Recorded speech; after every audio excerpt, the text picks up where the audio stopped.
Bonsoir à toutes et à tous. Je viens de faire une brève intervention sur Michel Barnier, en montrant comment cet homme, qui paraît lisse, sans humour, est cependant un homme dangereux, car dans la situation actuelle, il est quelqu'un qui préfère les salons du pouvoir à la volonté du peuple, et dans ces salons du pouvoir, on accepte le réarmement économique, le réarmement militaire, et on bascule vers une guerre qui peut même devenir une guerre nucléaire. Donc c'est dans ce contexte qu'il faut voir Michel Barnier. Le contexte, c'est que les Américains, le gouvernement américain, M. Biden, a élaboré une New Nuclear Employment Guidance, un nouveau mode d'emploi du nucléaire, dans lequel on envisage, pour créer une ambiguïté, que le nucléaire pourrait être utilisé en première frappe. C'est abolir toutes les règles de la guerre froide elle-même. En même temps, il y a des missiles installés en Allemagne, 3-4 fois la puissance d'Hiroshima. Mais bien pire, il y en aura en 2006 qui seront de longue portée, hyper véloces, et qui pourront menacer la Russie, et qui créeront une situation dans laquelle, avec ce qui se passe en Europe, avec ce qui se passe dans le monde, on serait au bord d'une guerre. Et Barnier, alors, dans ce contexte, Michel Barnier, dans ce contexte, eh bien, vous vous rappelez peut-être de comment se préparait le référendum de l'Union sur la Constitution européenne. Le référendum dans lequel le peuple français a voté non à 55% le 29 mai 2005. Eh bien, Barnier préparait le oui à ce moment-là. Il préparait le oui, vous vous rappelez, c'était une époque où on voyait, c'est curieux parce que c'est les mêmes qu'on voit pratiquement aujourd'hui, on voyait François Hollande et Nicolas Sarkozy à la une de Paris Match, même costume, même cravate, et tous deux pour le oui, pour cette Europe-là, qui est la fausse Europe. Eh bien, aujourd'hui, Barnier représente exactement cela et cet état d'esprit-là.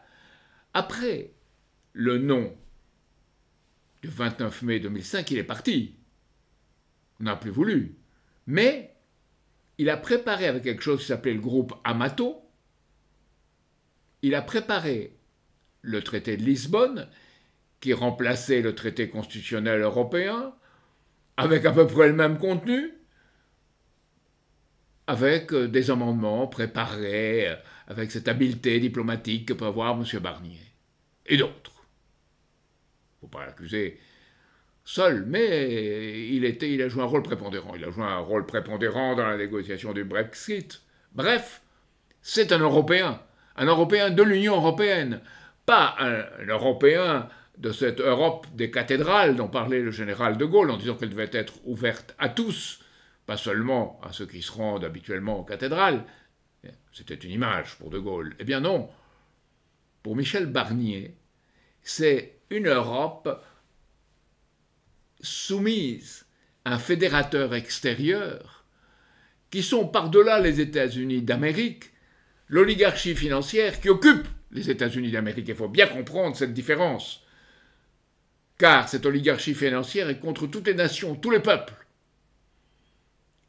contre la nation France, mais aussi contre la nation États-Unis.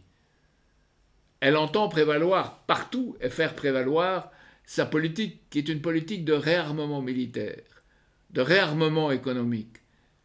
Pourquoi ?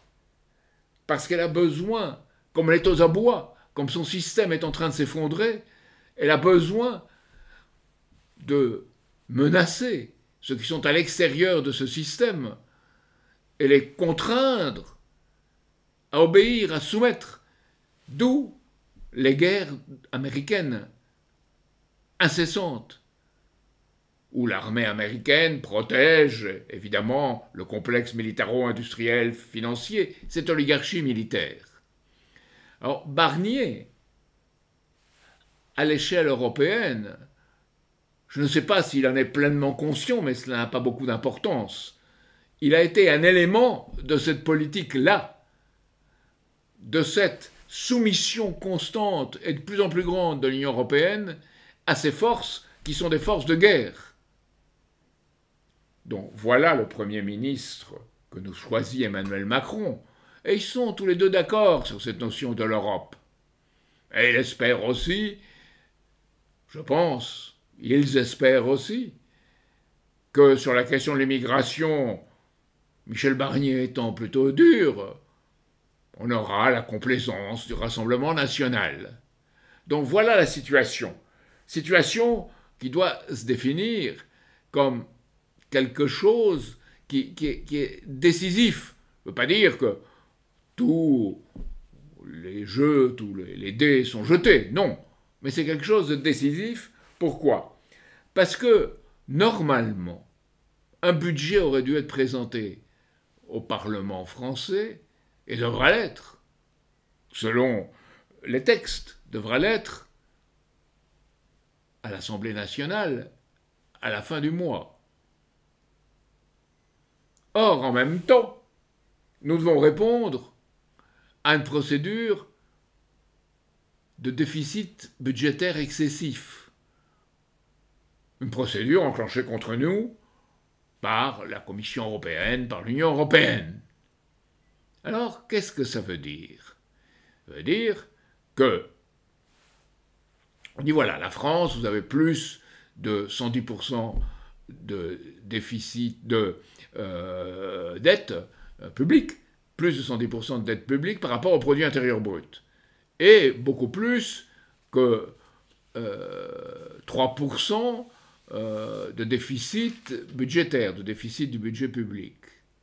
En effet, le solde probable serait, d'après la Direction générale du Trésor, de 5,6% du produit intérieur brut en 2024, probablement 6,2% en 2025, par rapport à 4,1% qui était prévu il y a seulement 9 mois. Donc il y a ce déficit. Merci M. Bruno Le Maire qui a organisé cela. Il est quand même responsable. Et c'est pour M. Bruno Le Maire d'ailleurs qu'en 2016, Michel Barnier avait pris parti aux primaires de la droite. Donc nous voilà devant une situation qui a été créée par ceux-là même qui diront on est obligé d'obéir, mais ils ont créé la situation. Et obligé d'obéir, on appliquera une politique d'austérité. Et on verra cette politique d'austérité qui nous pend au nez et qu'on décrira comme la France a trop dépensé, on vit au-dessus de ses moyens, toutes ces choses qu'on dira et qui sont fausses parce que on a vécu dans la dette et dans un système de dette et dans un système organisé de dette depuis longtemps. Et aujourd'hui, c'est l'aboutissement. Comme la crise internationale est l'aboutissement de choses qui, depuis longtemps, sont en germe. Et là, évidemment, aujourd'hui, on est à l'échéance. Parce que si la France n'applique pas l'austérité, vous avez la crise en Europe, on sera sur une telle pression qu'un gouvernement comme celui-là, un gouvernement de droite, devra faire quelque chose qui sera pratiquement impossible à imposer. Donc il y aura en France une très grave crise politique qui reflètera la crise internationale. Où trouver l'argent ? On imposera les classes moyennes. Mais les classes moyennes qu'on va réduire de plus en plus à des classes où la vie devient de plus en plus difficile aux fins de mois, où on est dans le rouge au 20, au 22 du mois. On va imposer également une politique d'austérité aux collectivités territoriales, aux communes en particulier. Et l'État va dire c'est la faute des communes. En réalité, pas du tout. C'est l'État qui impose ces conditions aux communes et qui dit voilà, c'est l'Union européenne aussi. C'est l'Union européenne, oui. C'est l'Union européenne comme cause, mais c'est aussi un alibi. Et c'est la politique qui a été suivie par les divers gouvernements français. Et souvenez-vous, Hollande, Sarkozy avec leur cravate, et maintenant Macron, qui se rencontrent tous les trois pour une même politique. C'est cela la réalité de ce qui se passe en France. Or, face à cela, il y a une droite qui appliquera cette politique d'austérité. contre le monde du travail, contre les dépenses sociales, et qui dira il faut que les gens travaillent, il faut cesser les allocs, c'est ces gens-là qui sont en danger, et vous aurez la complicité avec un Rassemblement national qui dit voilà, ces gens ont trop d'allocs, ce sont des étrangers, ce sont des marginaux, et on est contre aussi, dira le Front National, contre les hyper riches, mais ils mentent. Ils sont dans un système où, étant en accord avec la politique internationale, qui est une soumission à l'oligarchie financière, en ce qui concerne l'Ukraine, en ce qui concerne l'Europe, en ce qui concerne l'Union européenne, en ce qui concerne l'euro, de fait, le Rassemblement national sera en accord avec cette politique-là. Et c'est cela qui est en train de se passer en France. Indépendamment de la personnalité de ceux qui sont au pouvoir, c'est l'acceptation par ces hommes gris, car ils n'ont pas de pouvoir réel, ils n'ont pas de volonté politique, c'est cette acceptation qui crée la situation actuelle et toute sa gravité. C'est ce que je vais vous dire. Alors on dit oui, mais Macron, voilà, il a créé une situation qui lui échappe, il est dans une politique qui n'est pas peut-être ce qu'il... Oui, non, c'est faux. Ce que Macron est en train d'organiser, c'est l'affrontement entre piranhas, ces poissons, vous savez, qui dévorent la chair humaine, un affrontement entre piranhas dont il espère être le maître. Alors, le maître des horloges, oui, le maître des horloges détraquées, mais le maître. Nous organisons une réunion annuelle qui, cette fois, est fondamentale, le 21 septembre. Vous verrez sur notre site Solidarité et Progrès qu'elle se tiendra donc le samedi matin pour les gens qui sont membres de notre mouvement et le samedi après-midi en ouvert avec des discussions avec différentes personnalités souverainistes non électorales.